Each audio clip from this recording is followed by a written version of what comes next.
au fromage, on a parlé aussi du taux donc du fromage et du poisson, pardon. Là-bas, on a parlé du taux des matières grasses qu'on pourrait trouver donc, dans différents fromages.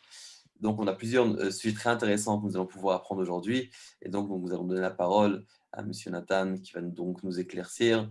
Bruchim Abayim. Bonsoir à tous, vous m'entendez bien? On vous entend. Ok, bon, désolé du fond d'écran, c'est mes enfants qui utilisent Zoom d'habitude, je ne maîtrise pas bien l'objet. Alors, enchanté et merci de m'avoir invité. Alors, je ne prétends pas être un grand expert, juste quelqu'un qui a un peu d'expérience du terrain. Euh, alors, il y a énormément de sous-biotes qui se mélangent et qui sont en jeu dans le domaine du fromage. Je vais faire attention de ne pas intervenir sur le fond des sougiotes parce que voilà, je ne sais pas où vous en êtes exactement des sougiotes elles-mêmes.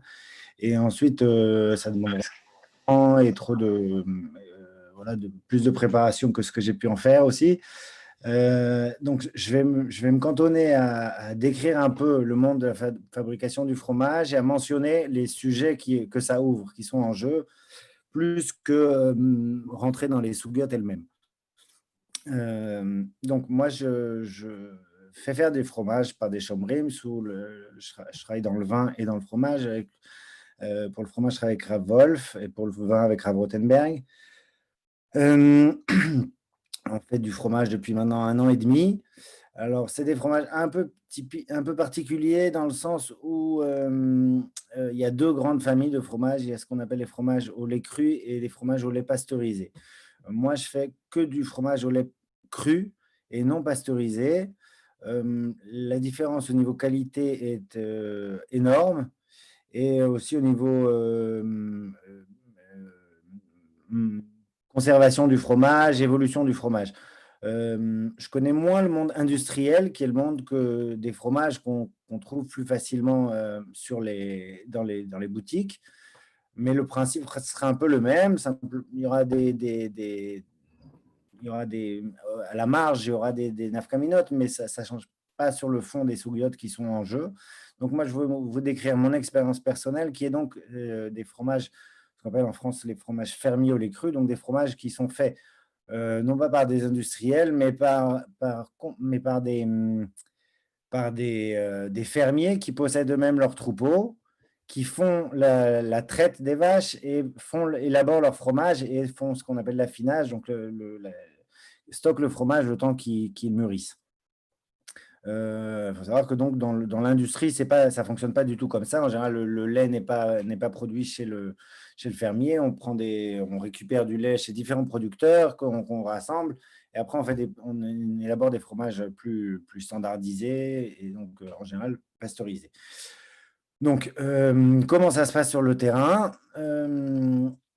Donc d'abord, il y a un problème, il y a toute la souga de la chimira du halav, qui est une souga sur laquelle on ne va pas du tout rentrer. Il y a donc il y a plusieurs. Il faut savoir qu'il y a plusieurs problèmes qui se sont rencontrés. Il y a le problème du halav akoum qui peut être un problème, qui est donc quand le troupeau appartient à un goy et qui ferait la traite des animaux sans présence d'un juif. Il y a marloquette dans les poskim, est-ce qu'on craint qu'il mélange avec du lait pas cachère ou bien ça n'a rien à voir, c'est juste une xéra, l'onarir. En attendant, donc quand se pose ce problème-là, il faut savoir qu'au-delà du problème du lait chameau, il y a un problème plus grave qui est en jeu. Et ce n'est pas parce qu'on fait du lait chameau, parce que par exemple on met des caméras de surveillance ou bien on met des chomrim qui surveillent le lait, qu'on n'a plus de problème sur le lait. Il y a d'autres problèmes plus graves en fait que du lait chameau. Les chiottes Kolposkim, c'est si on peut avoir des problèmes de tréfote. Si les vaches sont tréfotes, alors le lait pachout à saut est beaucoup plus grave que du lait non chameau. C'est très compliqué en fait comme problématique parce qu'en fait on a surtout sur des productions industrielles comme la production de l'immense majorité des fromages qu'on trouve dans le commerce, en fait on a peu de regard sur les vaches elles-mêmes même si on envoie un chômeur, en fait, on ne sait pas trop ce qui se passe. Et par exemple, dès qu'il y a une vache qui a accouché par césarienne, elle est tréfa. Donc, il y a un vrai problème or, c'est assez commun, hein, les vaches, la plupart dans les élevages industriels, on ne fait pas des accouchements naturels, on fait pour des raisons techniques, de santé, de rentabilité, on fait des accouchements donc par césarienne. Et donc, ça pose un vrai problème de tréfa sur le lait, sur la vache, donc le lait. Donc, c'est un vrai problème. L'avantage de travailler sur une petite production comme je le fais, c'est qu'en fait, on connaît le producteur connaît ses vaches, on maîtrise complètement les vaches et on sait exactement s'il y a des problèmes de tréfote dans le troupeau.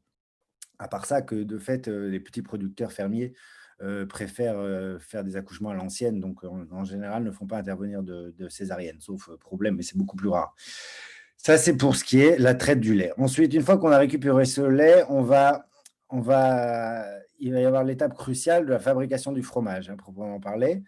Alors là, il faut savoir qu'il y a deux étapes. Il y en a une qui est plus connue, qui est ce qu'on appelle l'emprésurage.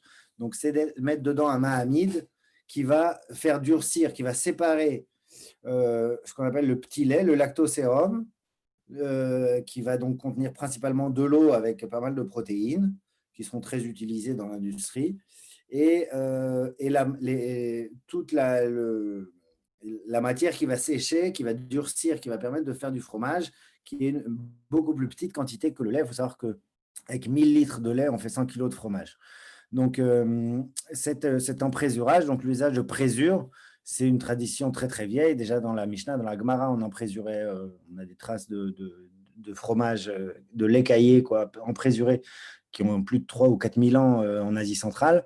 Donc, c'est une très vieille technique. Comment on a repéré ça? En fait, tout simplement, on s'est rendu compte qu'en abattant des veaux, dans l'estomac du veau, le lait avait caillé. Je ne sais pas pourquoi et par quelle bizarrerie de l'être humain, ils sont allés goûter ça et ils se sont rendus compte qu'en fait, c'était bon.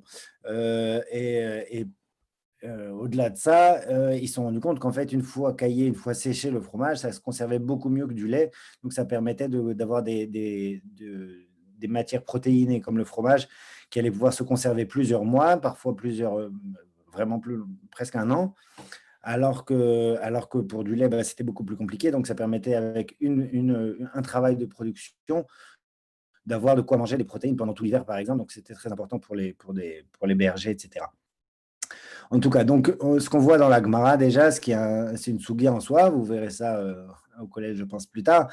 C'est on sait être mahamid, le challah, pour en faire de la gvina. Il y a deux techniques qui sont envisagées dans la Gemara. C'est ce qu'on appelle, vous verrez ça s'appelle Berkeva Atzma et Or Akeva. Je ne rentre pas dans les détails de comment c'est fait. En tout cas, peu importe, la Gemara, il y a la Mishnah qui dit que donc il y a Issour de manger une gvina takoum, que c'est une takana, comme d'autres, c'est une xéra, comme d'autres xérotes mentionnées là-bas dans Avodah Zarah. Et donc, si jamais c'est un goy qui a emprésuré le lait pour en faire du fromage, il est assourd. Rien à voir avec enfin, la Gemara est très complexe, vous la verrez, j'imagine. La Gemara est très compliquée sur les causes de cette xéra-là. Qu'est-ce qu'on risque exactement? Quel est le problème? Alors, en gros, les maskanata Gemara, pour les poskim, en général, on retient que ce n'est pas un problème de cache-route. D'accord? Ce n'est pas qu'on suppose qu'il y a du lait pas cachère ou bien que ce qui va emprésurer soit problématique. Ce n'est pas ça le problème. Quel est le problème? En fait, c'est une souga, on n'en parle pas maintenant. Mais en tout cas, ce qu'il faut savoir, c'est donc pour la Gemara, et c'est comme ça qu'on fait aujourd'hui l'emprésurage, on prend un enzyme qui va donc séparer le petit lait du fromage et qui va permettre d'être mahamid, donc faire durcir ce fromage. Ici, on rencontre encore deux sougiotes. Il y a débat dans l'agma et dans les poskim sur ce qu'on appelle le lactosérum. Est-ce que c'est nasiube de chalba ou est-ce que c'est mechalav? C'est compliqué, je ne rentre pas là-dedans. En tout cas, ce qu'on va utiliser dans le lait, ce qu'on va mettre dans le lait pour faire l'emprésurage, donc ce mahamide-là, il y a aujourd'hui deux techniques qui sont utilisées. Soit on va utiliser les techniques standards en fait, qui sont utilisées depuis qu'on fait du fromage cachère à grande échelle, depuis quelques dizaines d'années. On va utiliser de la présure chimique, qui est peu qualitative, mais qui ne coûte pas grand-chose et qui ne pose pas de problème, puisque pas de problème de cache-route. C'est des grosses usines qui font ça, qui sont surveillées. Il y a aucun problème de cache-route là-dessus. Il faut savoir qu'en France, on avait très peu de fromage, ou pas du tout, en fait, de fromage AOP jusqu'à il y a 2 ans. Pourquoi? Parce qu'en France, tous les fromages AOP, donc d'appellation d'origine contrôlée, qui ont des cahiers des charges extrêmement serrés, qui sont fabriqués en France, imposent dans leur cahier des charges l'usage traditionnel de la présure. C'est quoi c'est quoi la présure traditionnelle? C'est ce dont parle la Gemara. C'est donc cette sécrétion enzymatique ce qu'on appelle la caillette. C'est le quatrième estomac du veau. Les vaches ont 4 estomacs. La feuille, je n'y arriverai plus. Bref, un des 4 estomacs, c'est la caillette, qui est utilisée que chez le veau quand il est encore allaité, donc quand il se nourrit principalement du lait qui tète de sa mère. Et donc, qui travaille ce lait pour en faire un aliment qui peut digérer. Et donc, cette sécrétion-là de la paroi stomacale, de la caillette, c'est ce qu'on appelle, ça a donné son nom à la caillette, donc c'est ce qu'on appelle, c'est le nom du mahamid original. Alors, donc, le problème, c'est qu'il faut si on fait du fromage avec de la présure chimique, on n'a pas de problème. Si on utilise la caillette, c'est-à-dire de la sécrétion stomacale du veau, on a tout de suite plusieurs problèmes. D'abord, on a un problème, c'est qu'il faut que, évidemment, cette présure-là soit d'une bête kshera. Kshera, ça veut dire qui est une shrita. D'accord? Parce que, alors, il y a des techniques aujourd'hui, mais très, très peu utilisées, qui essayent d'extraire ces sécrétions, cette présure animale, directement quand la bête est encore vivante, par un tuyau, bref, peu ragoûtant. Mais c'est très peu utilisé. Donc, en général, on abat les bêtes, on récupère ces estomacs-là, on en fait une cuisson qui va permettre d'extraire cette sécrétion-là. Donc, on voit tout de suite qu'il y a 2 problèmes qui apparaissent. Donc, rapidement, il faut évidemment que les bêtes ne soient pas très fortes, donc il faut qu'elles soient shroutées. Donc, extrêmement compliqué à réaliser et que les veaux soient très jeunes. Il faut qu'ils aient moins de 3 mois. En général, ce qu'on appelle du veau qui est vendu en boucherie, c'est du veau qui a au moins 9 mois, donc qui n'est plus du tout allaité. Donc, c'est des veaux qui ne sont pas tellement sur le marché du kasher, qui répondent peu aux critères de rentabilité. Mais qui, jusqu'à 2 ans, c'était impossible. Ça n'existait pas de la présure animale kasher. Depuis 2 ans, le hockey pour le marché américain a fait de la présure animale cachère en Italie pour faire du Parmigiano en Italie et du Grana Padano. Donc, ils ont fait de la présure animale cachère. Étonnant. Mais c'est comme ça. En fait, ils reprennent ce que la Gemara anticipait. Donc, on peut faire de la présure animale du moment que la bête est shroutée. Maintenant vient évidemment une autre question, mais attendez, mais c'est Bassar Bechalav.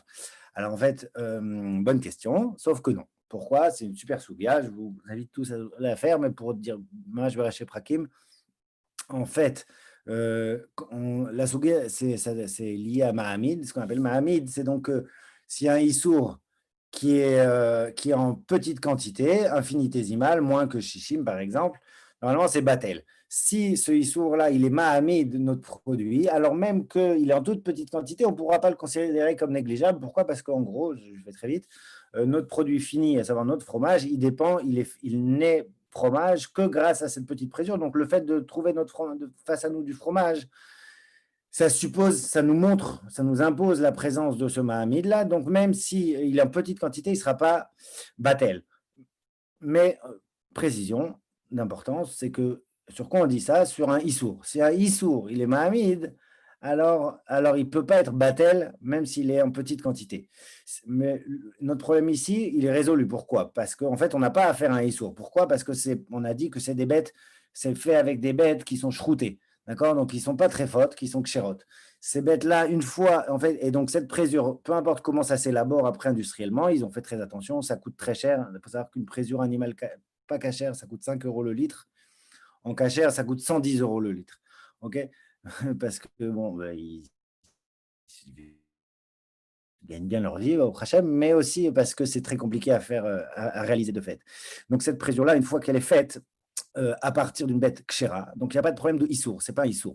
Ce qui pourrait devenir un issour, c'est s'il y avait une tarovette entre cette présure qui est donc bassari, qui est de la viande, enfin, qui est plus ou moins, qui est à cause du process. Alors, c'est compliqué, hein, juste une petite parenthèse, c'est que normalement, si on prenait juste la sécrétion elle-même de l'estomac, ce ne serait pas bichlal du issour. Pourquoi? Parce que pour la Gemara, c'est tranché, ça s'appelle pirsha be'alma. Une sécrétion, ce n'est pas nershav comme la bête elle-même, c'est juste comme du pipi de vache. Du pipi de vache, ce n'est pas nershav de la vache, donc il n'y a pas de problème de cache-croûte là-dessus.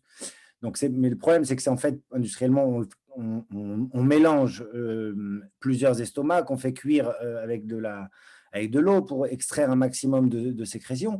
Donc, en fait, là, ça va être bassari. Mais ça va être bassari, donc on va avoir une présure animale, kshera, mais bassarit, qu'on va mettre dans du lait. Ah, bassar bechalav. Ah, mais non, sauf que, comme c'est en toute petite quantité, en fait, il n'y a pas de tarovet qui est créé, donc il n'y a pas de issour qui est constitué.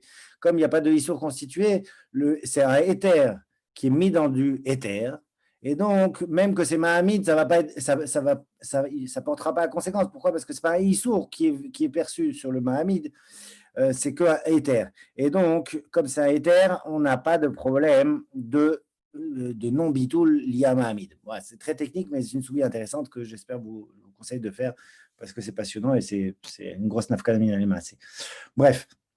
Reste la question, donc ça c'est pour ce qui concerne l'emprésurage du fromage. Ensuite, on a donc la sougia que j'ai mentionnée avant, de Nasioube de Khalba et de Mechalav, donc c'est le lactosérum ce qui coule. Alors il y a une marloquette dans les poskim, j'imagine que vous en parlerez au collège, c'est que il y a débat sur qu'est-ce qui, marloquette dans les poskim même contemporain, Moshe Fenstein sur quel est le din de ce Mechalav, de ce lactosérum, peu importe comment ça s'appelle dans la Gemara, peu importe si c'est Mechalav ou Nasioube de Khalba, je ne rentre pas là-dedans. En tout cas, cette sécrétion, est-ce qu'elle est née seret à titre de gvinatakum? Si donc elle n'est pas faite dans les conditions que j'ai décrites plus haut, mais qu'elle est faite avec un fromage qui ne serait pas cachère, est-ce qu'on a un problème sur ce lactosérum? Alors, c'est une marloquette, d'ailleurs, le Bedin de Paris qui est très marmire là-dessus. Ravel Fluid plus Mekil sur sa liste, ça fait beaucoup de débats, beaucoup de discussions en France sur les khumrat des uns et des autres. Bon, il faut savoir que c'est une très grosse khumra d'être au cerf le lactosérum. Pourquoi? Parce qu'en fait, tout le problème, c'est le Mahamid qui donc serait assourd, d'accord? Puisque là, on parle d'un fromage qui n'est pas fait, qui n'est pas cachère. En oubliant la notion de chalav akum, on met ça de côté. Donc, le fromage, lui, il ne serait pas cachère. Le problème, c'est est-ce que la xéra de gvinat akum, qui concerne le Mahamid, qui n'est pas batel, et qui donc est au cerf la gvina, soit parce que lui-même n'est pas cachère, soit même dans le cas d'une présure synthétique, donc il n'y a pas de problème de cache-route, mais c'est un problème de gvinatakum puisque c'est un goy qui est emprésuré, et donc le fromage n'est pas cachère, les koulalma. La question c'est ce qui s'écoule, le lait, l'eau avec des protéines qui s'écoule de la fabrication de ce fromage, est-ce que il est né ça par le fait que le fromage, lui, il est assourd par la xéra. Moi, chez Fenstein, il dit que non, aucun rapport, puisque c'est que sur le fromage lui-même qu'il y a un problème. C'est que ce qui est retiré du fromage, donc l'eau qui s'écoule, ce lactosérum-là, en fait, jamais il a été né ça, puisque c'est que le fromage lui-même, ce qui est formé, qui est mis de caché grâce au Mahamid, qui a sur lui la gvinatakum. En aucun cas, ce qui s'est extrait, ce qui a fait qu'il puisse, en déduisant le lactosérum, puisse permettre de produire le fromage. En aucun cas, ce lactosérum, lui, soit néessar, michoum le fromage lui-même. Mon Rav Shlomo Zalman n'est pas d'accord. C'est une souga intéressante. Voilà, ça c'était pour la production du fromage lui-même. Ensuite, l'affinage. Alors, petite parenthèse, il y a un moins intéressante au niveau des soubiotes, mais je vous en parle quand même, c'est qu'aujourd'hui, en fait, il manque un élément pour faire du fromage que je n'ai pas mentionné, c'est ce qu'on appelle les ferments lactiques. En fait, c'est quoi les ferments lactiques? C'est des bactéries qu'il y a naturellement dans le lait. Jusqu'à il y a 20 ans, il n'y avait pas besoin d'ajouter des ferments. Pourquoi? Parce qu'il y avait de toute façon plein de bactéries au Hachem. À l'époque, il y avait plein de virus, plein de bactéries partout et personne ne craignait. Aujourd'hui, on a tout sanitarisé, on aseptise tout, on mange que du synthétique et du désinfectant, comment ils appellent ça, les gels hydroalcooliques. Du coup, il n'y a plus de bactéries, il n'y a plus rien. Et du coup, en fait, le fromage ne marche pas. On ne peut pas faire du fromage. Pourquoi? Parce que les vaches ne mangent que des trucs aseptisés. Et les champs sont désinfectés, il y a des pesticides, il n'y a plus rien de vivant il n'y a plus aucune saleté, malheureusement. Et donc, en fait, il n'y a plus rien qui marche. Pourquoi? Parce que le lait, il a besoin de ces bactéries-là pour marcher, pour acidifier, pour que la présure enfin, que le fromage ne devienne pas juste du moisi, mais pour que ça devienne du bon moisi, il faut il y a plein de bactéries qui sont en concurrence dans le lait. L'acidité du lait qui était liée au ferment naturel permettait que ça fasse du fromage. Aujourd'hui, si on n'utilise pas ces ferments, ça ne fait pas du bon fromage. Donc, soit ça fait vraiment du mauvais fromage, soit carrément ça moisit. D'accord? Donc, on est obligé de rajouter artificiellement, on paye très cher des laboratoires pour remettre des bactéries qu'on a tuées grâce aux pesticides. Bref, donc on remet ces ferments. Ces ferments, c'est compliqué parce que en fait, il y en a plein, il y en a 600 plus de 600 qui existent sur le marché, qui sont utilisés par les producteurs. Et malheureusement, il y en a très peu qui existent. Donc, c'est fait principalement à base de lait. Or, il faudrait donc les faire à base de lait chameau si on est McPeed sur lait chameau. Alors ça, c'est très compliqué parce qu'en fait, c'est des petites productions qui sont faites pour des très gros industriels. Ça demanderait de faire 600 ferments différents pour des fromages en petite quantité. C'est très difficile, on ne les trouve pas beaucoup. Donc, en fait, il faut savoir quand même que quand on creuse un peu le sujet, comme j'ai pu le faire, on se rend compte qu'en fait, la plupart des producteurs aujourd'hui de fromage ne sont pas Macpidim là-dessus et ferment les yeux sur le caractère de Chalav Israël du ferment, ce qui est un vrai problème. Et quand on essaie de bien faire les choses comme moi, on est vraiment embêté parce qu'il y a plein de fromages qu'on a beaucoup de mal à faire pour trouver, parce qu'il faudrait trouver les ferments en Chalav Israël et c'est pas pachout du tout. Beketsu. Petite parenthèse, pas passionnante au niveau halakha, mais juste pour savoir bien de quoi c'est fait un fromage. Ensuite, donc on a dit une fois que le fromage est fermé, est formé, pardon, on va ce qu'on appelle affiner le fromage. Donc là, le formage du fromage, donc la mise en forme du fromage, ce qui est l'origine du mot fromage, donc une forme qu'on lui donne, une tsura, qu'on est Mahami d'auto, donc ça prend c'est fait dans la journée, d'accord, dans quelques heures. Après, il faut que le fromage continue à sécher, et selon le type de fromage qu'on va avoir, on ne va pas du tout avoir le même travail derrière. Ça s'appelle l'affinage. Donc, si on veut un fromage qui est frais, il va être très peu affiné, donc on va très peu le faire sécher. On va garder un fromage qui est avec plein d'humidité, et donc il va, par contre, pas vieillir beaucoup, d'accord, qui va être consommé plutôt frais. Un fromage qui va être dur, qui va tenir plusieurs mois, il faudra l'affiner plusieurs mois, il faudra le presser, c'est-à-dire les mettre dans des machines qui vont enlever un maximum d'humidité du fromage pour qu'il y ait bécard, le calcium du lait, plus des protéines et les matières grasses qui, eux, permettront au fromage de vieillir longtemps. Alors, je passe sur les techniques qu'il peut y avoir qui peuvent poser problème de cache-route, mais ce n'est pas des passouillottes passionnantes. Donc, mais ça peut être compliqué, mais en gros, ce fromage-là, il va être nettoyé, salé souvent, pour éviter donc des problématiques de moisissure qu'il pourrait y avoir dans le fromage, qui vont permettre de garder un fromage sain qui va sécher.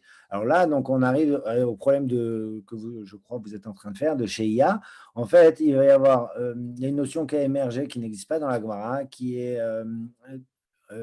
est-ce qu'on doit attendre avant de manger de la viande après avoir mangé du fromage? Alors, il y a donc deux catégories qui émergent. Il y a ce qu'on appelle Gvina Kasha et Gvina Raka. C'est des catégories qui émergent un peu dans les poskim tardifs. Et à vrai dire, tout le monde les utilise, mais en fait, personne ne sait très bien à quoi ça correspond. Donc, il y a plein de marloktot sur chacun, comment il va définir ce qu'on appelle une Gvina Kasha et une Gvina Raka.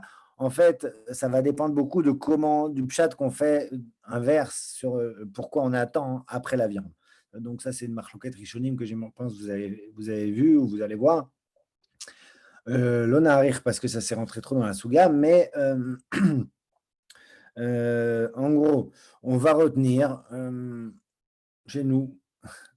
Après, il y a plein d'avis, hein, vraiment, il y a autant d'avis que de poskim, donc je ne vous pas, on va dire qu'un fromage qui va s'affiner plus de 3 mois, il y en a même 6 mois, peu importe, on va dire que ça c'est ce qu'on appelle une gvina kasha. Pourquoi? La frontière est un peu floue, hein, mais de toute façon, en gros, ça veut dire qu'il y aura très peu d'eau et ça va être un fromage qui sera beaucoup plus puissant en goût, beaucoup plus concentré et beaucoup plus gras aussi en général. Gras, pas forcément en taux de matière grasse, mais gras en bouche. Ça veut dire qu'on sentira le gras puisqu'il y aura plus de concentration, puisqu'il y aura moins d'eau. Donc, c'est un fromage qui laissera plus de gras dans la bouche et qui aura un goût plus fort. Donc, ça dépend de comment on analyse la raison qui fait qu'on doit attendre entre la viande et le lait ou les produits lactés. En fonction de ça, l'inverse, le symétrique entre du fromage caché et, et de la viande sera ou non jugé problématique en fonction de ces différents types de fromage. Je crois que j'ai fini mon exposé rapide sur la production du fromage. Si vous avez des questions, je suis ouvert aux questions. J'espère que je ne suis pas allé trop vite. J'avais pas beaucoup de temps et je. Ouais, merci beaucoup déjà pour votre intervention. On va demander peut-être à voilà, c'est quelques minutes pour les questions. Mais qu'est-ce que vous pensez de la Gvina Metoulat qu'on parle dans la Shulchan Aruch? Est-ce que c'est aussi fréquent aujourd'hui? Moi, j'en prétends rien. Je n'ai pas goûté. À mon sens, à mon avis, il n'y en a pas qui est fait de Kshira pour l'instant, mais en soi, bon, c'est un problème pas nouveau. C'est un problème sur. Les gens ont tendance à confondre ce qui les dégoûte parce que c'est leurs us et coutumes alimentaires et la cache-route. Il faut savoir que, bon, alors souvent quand on liste les animaux pas cachers, il y en a plein qui semblent un petit peu répugnants, mais c'est aussi beaucoup des habitudes. Je vous renverrai au célèbre Rambam dans le Pirush HaMishnayot sur quoi il faut dire, comment il dit là-bas sur la Mishnah, sur quoi on doit dire, sur les choukim. Il dit que sur les choukim, on doit pas dire que ça me dégoûte, j'ai pas envie, mais il dit Yafshi, Yafshi. IFC, juste on m'a demandé de ne pas le manger. Donc, c'est pas parce que ça nous semble dégoûtant que c'est assourd, même quand c'est assourd et dégoûtant. Des fois, ça peut être dégoûtant Non, et pas mais ça se assourd. crée, ma question, c'est est-ce que ça se trouve aujourd'hui, ça se crée aujourd'hui? On trouve cette Gvinote avec les verres. Cachère, il y en a plein. Il y aurait moyen d'en faire en cachère. Je pense pas qu'il y ait un marché. Ouais, qui voudrait faire ça. Mais effectivement, si le fromage. En fait, ce qui se passe, c'est que c'est en fait des verres. Il y a, des fois, ça grouille de verre. Hein. Il faut savoir que c'est vraiment impressionnant. Mais c'est des verres qui viennent pas de l'extérieur, qui sont nés dans le fromage. Et donc, d'après les catégories classiques de la halakha des poskim des Rishonim, en fait, c'est moutard. C'est moutard parce que comme un verre qui est né dans une pomme, eh ben, il est moutard hein, parce qu'il n'avait jamais été choretz à l'extérieur. Donc, il n'y a pas de problème de cache-route. Bon, voilà. Maintenant, les fromages en tranches, comme on appelle en hébreu gvinat seuva, les fromages en tranches, on peut oui aussi les trouver par rapport à la tente. Qu'est-ce que c'est ça veut dire par rapport à la tente? Qu'est-ce que vous dites par rapport au camembert, par exemple? Les Fromage fromages en très tranches. affiné, c'est aller à l'étude dati. Faut vérifier d'abord au cas par cas pour savoir combien ils ont été affinés. C'est trop difficile de se mouiller. Mais ce qu'on trouve dans le commerce en Israël en tant que Gvinat Seuba, c'est à mon avis pas des fromages qui ont affiné longtemps. C'est encore très mou, très tendre. À mon avis, ça a quelques semaines d'affinage, pas beaucoup plus. Donc, à mon avis, c'est rachok de supposer que c'est des fromages qui ont affiné au moins 3 ou 6 mois, qui sont la norme plus ou moins mécoubelette, en tout cas dans le monde ashkénaze, pour dire Ouais. que c'est une gvina kasha. Mais est-ce que vous pensez que le fait que, par exemple, qu'un fromage en tranches, il a été il a été mis en paquet, quoi, il a été fait le packaging, est-ce qu'ils ont mis quelque chose pour arrêter le processus de l'évolution du fromage? Ah. Non, je ne pense pas. Par contre, on en revient au problème que j'ai mentionné tout au début, c'est qu'en fait, sur la différence entre les fromages au lait cru et les fromages au lait pasteurisé. En fait, si on pasteurise le lait, alors c'est comme le yaïn et Gouchal, hein. En fait, une pasteurisation, une flash pasteurisation, c'est donc on fait monter à haute température, au-delà de 88 degrés, je crois, le lait ou le vin. En fait, ce qui se passe, c'est que donc, ça pasteurise, donc comme son nom l'indique, en fait, ça tue toutes les bactéries. En fait, le lait n'est plus vivant, il n'y a plus rien de vivant dans le lait. Donc, en fait, les réactions chimiques qui vont faire l'évolution du fromage ou du vin sont extrêmement réduites et ça va beaucoup, beaucoup, beaucoup bloquer les évolutions futures du produit. Ce qui fait que les produits industriels sont toujours pasteurisés pour que justement ils puissent bien se conserver, se garder, avoir une DLC longue en boutique et dans les emballages plastiques, le produit est mort, en fait, tout simplement, donc quasiment mort. Donc, en fait, ça tiendra bien, mais sans avoir besoin de rajouter quelque chose. En fait, tout ce qui pourrait faire des réactions chimiques ou des réactions juste liées aux bactéries, etc., de champignons ou de levures ou de bactéries, en fait, sont bloqués par la pasteurisation. Donc, il y a très peu d'évolution. Donc, en fait, ils sont un peu figés tels qu'ils étaient au départ. Et après, il n'y a que les réactions qui vont être maîtrisées complètement en usine qui vont se produire. Et donc, ça va, au fur et à mesure, juste moisir comme n'importe quel aliment. mais il n'y a plus vraiment d'évolution qui se fera. Ce qui n'est pas le cas du lait cru, encore une fois, du lait cru ou du yaïn qui n'est pas meoujal. En fait, c'est reste entièrement vivant. C'est un produit qui est vivant avec plein de vivants dedans et qui va continuer à vivre longuement et que selon le travail qu'on va faire dessus, on va avoir une évolution qualitative ou non, mais c'est beaucoup plus aléatoire, beaucoup plus délicat et en tout cas, ça évolue de manière beaucoup plus marquée, ce qui n'est pas le cas dans le. Donc en fait, les Gvinotes, Ceuba et tous ces produits industriels sont des produits sur lesquels on a pasteurisé le lait. Et donc, en fait, il y a très peu d'évolution en fait, qui a lieu. Donc, il n'y a pas de raison. Je ne connais pas bien le monde industriel, encore une fois, mais il n'y a pas besoin de supposer qu'ils aient rajouté du vernis dessus pour que. Non, mais donc, ça veut dire qu'il n'y a pas d'évolution du lait, donc ça ne va pas rentrer dans le Gvina qui reste 6 mois, qui a. Non, ça n'a aucun intérêt de le faire vieillir longtemps et c'est de la HK d'argent déplacé qu'on n'avait pas de raison de supposer a priori. De quoi le camembert, c'est aussi la même chose en France? C'est très court. Ça se fait en 3 4 semaines. 3 4 semaines, et combien de temps il est conservé à peu près? Il peut être conservé un fromage. Selon qu'il est au lait cru ou pas, ça va tenir 1 mois ou 2 3 mois. Mais il n'arrivera jamais à 6 mois. Non. Mais de toute façon, même si on le garde, je ne crois pas, hein, mais il faudrait vérifier, il faudrait demander à quelqu'un, un Dayan. Maintenant, il ne me semble pas que, sous prétexte que je le garde au frigo pendant longtemps, c'est Nershav qu'il continue à être affiné pour devenir du Gvina Kasha. Ça demande des conditions très particulières. C'est marqué entre les poskim en Israël, même pour le Gvenat Souba, pour les fromages en tranche. Il y a des rabbinim qui tiennent que, étant donné que ça continue à, quelque part, à évoluer un petit peu, ils considèrent ça comme si que ça avait. Donc, ils considèrent ça comme si. Mais c'est rare, la vérité. La grande majorité pense qu'évidemment, comme vous avez dit, que c'est comme Gvina Raka, il n'y a pas de problème. Il y en a Ouais, c'est qui. Staber, parce que même si ça évolue, en fait, ça évolue pas de manière qualitative, ça se rapproche de la moisissure plus qu'autre chose. Donc, c'est pas quelque chose qui va être marchive le fromage et changer sa qualité pour en faire un fromage plus goûtu, plus dense et plus gras, etc. en bouche. Il faut voir, ça dépend les chitotes sur qu'est-ce qui fait qu'on doit attendre, mais je Ouais. vois pas bien la. Dernière petite question, après on va laisser peut-être 10 minutes de questions pour ceux qui veulent poser. Par rapport, et comment ça se fait qu'on a des fromages qui ont des taux de matière grasse plus élevés que d'autres? Ça veut dire on ajoute ça manuellement ou c'est quelque chose qui est. Attendez, juste une petite seconde, j'ai bientôt Ramota, il faut que je remette un truc. Une seconde.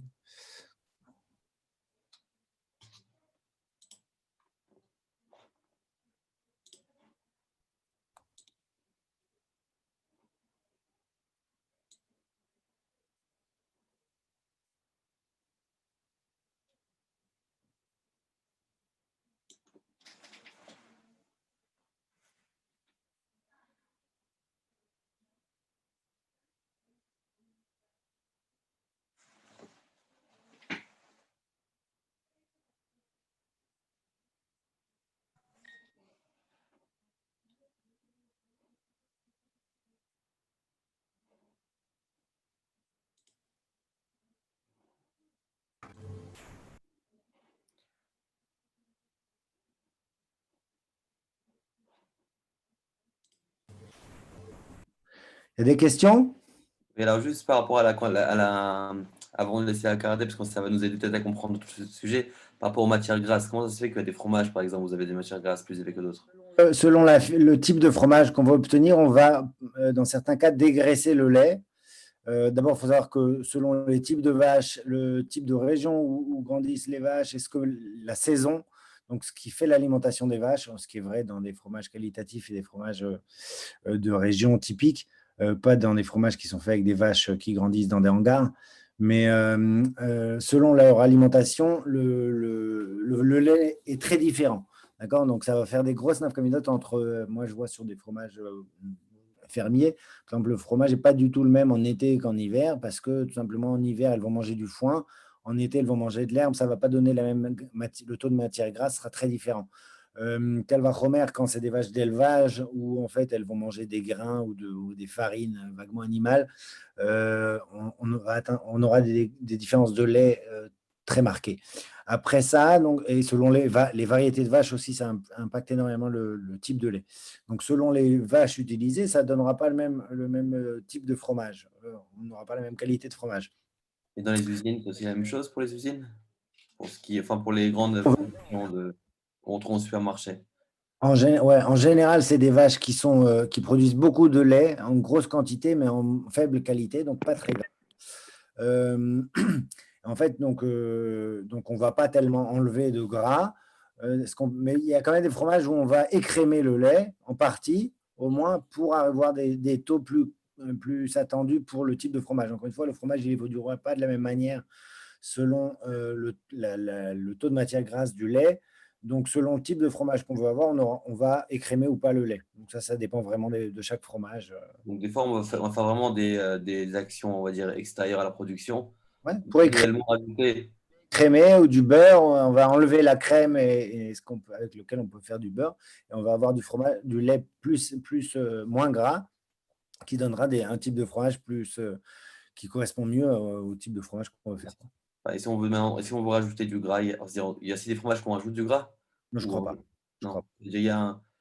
D'accord. Donc, combien de matière grasse à peu près dans un fromage normal? C'est naturel. Selon les types de fromage, entre 30 et 45, 50, 55 des fois. Ah, c'est vraiment des grosses. En fait, on fait que enlever, on ne rajoute jamais parce que c'est déjà très gras. Ouais. D'accord, maintenant on va laisser la parole à quelques personnes, on va laisser 10 minutes jusqu'à 20h55. Okay. Après, pour que j'y aille, excusez-moi, juste ça vous dérange pas, excusez-moi. Je veux bien poser une question si c'est possible. C'est qui? Je m'appelle Mendel Karalou. Juste, j'ai une question un peu peut-être bête, mais j'aimerais comprendre physiquement c'est quoi la différence entre un fromage. Allô? Ouais, je vous entends. Entre un fromage pourri et un fromage qui se mange, en fait, puisque on voit qu'il y a un processus un peu de. Très compliqué. La chimie est complexe. C'est vraiment trop technique. Moi, je suis de formation, donc je pourrais vous parler 2 heures de ça, mais Ouais. et encore, c'est toute une science chimique très, très spécifique, la science du lait. C'était extrêmement complexe. C'est vraiment simplement en fonction du taux d'acidité, du taux de la qualité du lait, etc. Les qui se développeront et qui travailleront le lait pour le transformer en même. Donc, les conditions de température, d'acidité, etc., favoriseront telle ou telle réaction, développement de bactéries, et donc telle évolution. La moisissure, c'est une des évolutions possibles. C'est celle d'éviter. Il y en a qui peut être des piqûres acétiques, etc. C'est un peu comme dans le vin. C'est un domaine très complexe au niveau chimique. Aujourd'hui seulement, on commence un petit peu à avoir des compréhensions plus poussées. D'abord, ça a été pendant des siècles et des millénaires, d'abord de l'expérience de terrain pour savoir comment on faisait pour que ça marche. Et c'est compliqué. Mais comprendre les mécanismes réels, c'est vraiment, vraiment compliqué, très complexe. D'accord. Ok. Bon, il faut revenir alors. Ruben Atlan. Oui. Merci rapidement, parce que j'avais 1000 questions, mais je vais essayer de synthétiser. Premièrement, pourquoi on ne dit pas qu'il y a une chazaka, que toutes les bêtes, elles ne sont pas très fortes? Parce que normalement, il y a une chazaka comme c'est qui existe dans la Gemara. On voit ça dans plusieurs endroits. Que dans un troupeau, ils font naître Bedavka avec des césariennes. La chazaka, elle tombe assez vite. Hein, et les vaches, elles accouchent chaque année. Vachomer sur des animaux comme les chèvres et les brebis, ou pachout, il n'y a pas de lait si elles n'accouchent pas. D'accord, les vaches, de toute façon, elles ont du lait. Les brebis et les chèvres, ça n'existe pas. Et si elles n'accouchent pas, elles n'ont pas de lait. Donc, chaque année, donc pachout, on a une chazaka qu'elles accouchent. Et si on sait qu'elles accouchent par césarienne, alors il y a un vrai problème de J'entends. Est-ce que ça existe de la présure avec du or akeva, qu'on est meyavesh 12 mois, qu'on est écrit dans la Gemara, dans Shulchan Aruch, que c'est Nirchav Ke'etz? Est-ce que ça existe? Pas à ma connaissance. D'accord. Dans l'histoire de la présure, même la présure qu'on utilise, la mode qu'on va dire qu'il n'y a pas de problème, que même si c'est Mahamid, alors c'est pas Batel. Pourquoi on ne dit pas, donc on peut dire que oui, c'est Batel quand c'est moins de 1 shishim. Pourquoi on ne dit pas qu'il y a un principe, Mevatim sur les khatrila? Donc même moins de 1 shishim, les khatrila n'auraient pas le droit. Une bonne question, c'est trop technique, je ne peux pas répondre maintenant. Ok, d'accord. Le lactosérum, vous avez dit que c'est une khoumra de Paris. En tout cas, c'est une khoumra qui ne sont pas sommaires sur un Moshe Feinstein. Mais le lactosérum, même si on dit que lui-même, en soi, il n'est pas assourd, mais il cuit avec le fromage, qui lui est assourd, c'est vadaï. Non, la plupart des fromages ne font pas à chaud. Mais le lactosérum extra froid, tout le monde le permet. Même le Bedin de Paris, il le permet, le lactosérum extra froid. Ouais, mais le problème, c'est quand pas comment c'est fait. Mais en fait, la cheddar, c'est très rare que c'est extra chaud. Je ne connais pas de fromagerie qui est extra chaud. Je sais que ça existe, mais je ne connais pas bien dans quel cas c'est imposé. D'accord. Et juste dernier point, Gvina Kasha, j'ai vu qu'il y a des poskim qui pensent qu'aujourd'hui, il n'y a pas de Gvina Kasha Birlal. Exact. Mais Mazemechane, le processus d'affinage, il n'a pas changé depuis l'époque. Surtout en France, il y a des fromages qui sont des fromages AOP depuis des générations. Très longtemps. Je ne sais pas. On va lancer Yvette, Rouven. Bon. Moi, j'ai juste une question, si possible, par rapport à la mozzarella. Pourquoi on dit qu'il y a des problèmes avec la mozzarella de buffle, la di bufala? Pourquoi c'est si compliqué? Je n'ai pas compris la question. Il y a la mozzarella, généralement qu'on prend en classique, et aussi la di bufala de buffle. Ouais. Souvent, c'est très difficile de trouver en cachère, et je voulais savoir pourquoi. Et ça commence à se faire. Le marché, c'est simplement, ça coûte très cher. La mozzarella di bufala, c'est une appellation là-bas. Donc, il faut que ça soit fait en Italie. C'est des produits qualitatifs qui, en général, ne sont pas tellement industriels par définition. Donc, ça peut être fait, il n'y a pas de problème. Mais le problème, c'est que ça coûte cher et que les gens ne savent pas bien commercialiser ça. Ça demande, enfin, c'est aujourd'hui en France, par exemple, hein, en Israël, c'est un peu moins le cas, mais en France, il faut savoir que les fromages, ils sont vendus par des codes barres au milieu des bislis et des steaks hachés surgelés. Ils ne connaissent pas leurs produits, ils ne savent pas leurs produits. Ça, c'est vraiment des produits qui sont vendus dans le monde goy par des fromageries, par des fromages à découpe dans des épiceries ou même dans des supérettes. Vous avez des rayons de fromage où on vend du fromage à découpe. C'est très différent comme modèle. Ça permet beaucoup plus facilement de le commercialiser. C'est vraiment des problématiques business qui font que c'est difficile. J'espère en janvier lancer une production de mozzarella di bufala, mais sans l'appellation, parce qu'il y a un éleveur en Alsace qui en fait. Il n'y a vraiment aucune problématique technique qui est difficile. Oui, bonsoir. Est-ce que c'est possible de savoir, est-ce qu'aujourd'hui, il y a des fromages qu'on les laisse pendant 12 mois? J'ai pas compris. Est-ce qu'il y a des fromages aujourd'hui qu'il y a Yudbet Rodachim, 12 mois? Oui, il y a plein de fromages qu'on garde très longtemps, même des fois 2-3 ans. Donc, ça veut dire que si nous, on veut, donc d'après Shukran Amour, si c'est 12 mois, on doit attendre au moins 6 heures pour après manger de la viande. Alors, comment on peut savoir quand on achète du kasher? Comment on peut savoir? C'est ça la chez là. Il faut demander faut se renseigner sur le fromage en question. Il y a une brera. En gros, les fromages qu'on trouve dans le marché qui sont comme ça, c'est vraiment que des fromages qui sont très durs. En général, en France, par exemple, ça va être des fromages de type comté.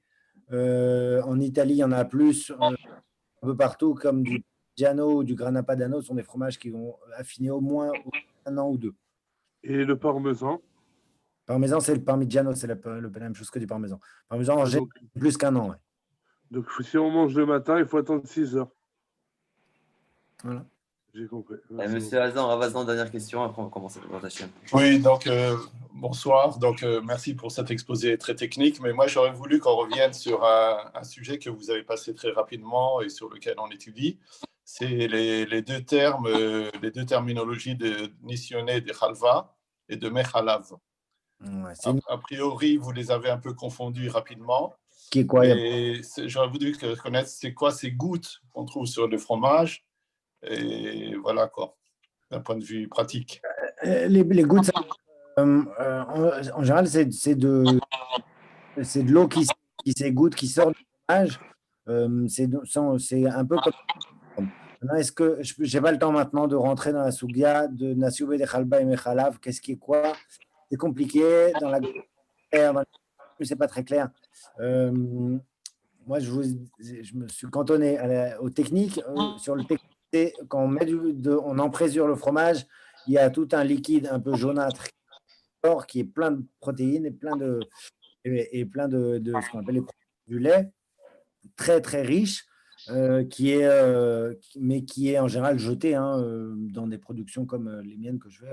C'est donné à manger aux animaux parce que c'est bon, mais c'est pas rentabilisé. C'est utilisé que dans le monde industriel où on a des seuils de rentabilité qui sont atteints.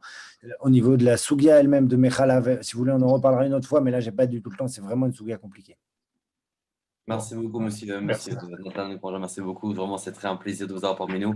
Et ça nous a beaucoup rajouté, beaucoup appris. Et Bezrat Hashem, on va utiliser Bezrat Hashem toutes ces notions-là pour continuer dans la Souga et dans la Smicha. Merci encore et à très bientôt en tout cas. Et Hatzlacha alors dans votre étude. Merci beaucoup, c'est très gentil. Merci. Merci, à bientôt si Dieu veut. Merci. Ok, à tout le monde, Bezrat Hashem, maintenant nous allons commencer, nous allons continuer donc le shiur, nous allons prendre une semaine peut-être, c'est vraiment à monsieur Grandjean d'être venu, parce que c'est vraiment très gentil de sa part. Il y a beaucoup de guides, beaucoup de travaux, pas beaucoup de temps. Il a fait pour nous, donc on va vraiment le remercier.